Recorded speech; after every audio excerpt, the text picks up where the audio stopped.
আজকে আপনাদেরকে দেখাবো কিভাবে রেডমি ইয়ারবাডগুলো অ্যাপের সাথে কানেক্ট করে। আচ্ছা, আমার দেখেন ব্লুটুথে ইয়ারবাডটা কানেক্টেড, কিন্তু অ্যাপে এটা কানেক্টেড হয় না।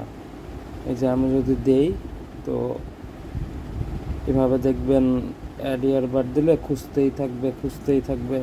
আপনি লোকেশন দিবেন, খুঁজতেই থাকবে, পাবে না। আমার লোকেশন এখনও বাংলাদেশি দেওয়া, পাইতেছে না। তো কী করবেন, দেখবেন আপনার ইয়ারবাডটা কোন দেশি। তো আমারটা ইন্ডিয়াতে বানাইছে, আমি এটার বক্সে লেখা দেখছি যে এটা ইন্ডিয়ায় বানাইছে। তো আমি কি করব, রিজিয়নটা চেঞ্জ করে ইন্ডিয়া দিয়ে দিব। ঠিক আছে, তো ইন্ডিয়া যখনই দিব, দেখি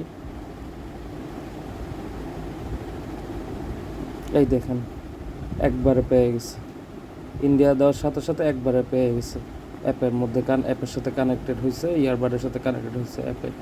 যদিও অ্যাপটা ভালো না, কিছু কোনো অপশনই নেই এটাতে, শুধু আপনি চার্জটা দেখতে পারবেন। তাও মানে ইন্ডিয়া না দিলে কানেক্টেড হয় না। মানে আপনার যে দেশি বক্সে দেখবেন কোন দেশি বানানো, আমারটা ইন্ডিয়ায় বানানো ছিল, এই জন্য ইন্ডিয়া দিছে, এরপরে কানেক্ট হয়েছে। আপনার যদি অন্য দেশি হয় তাহলে ওই দেশ দিবেন, তাহলে কানেক্ট হবে। ওকে।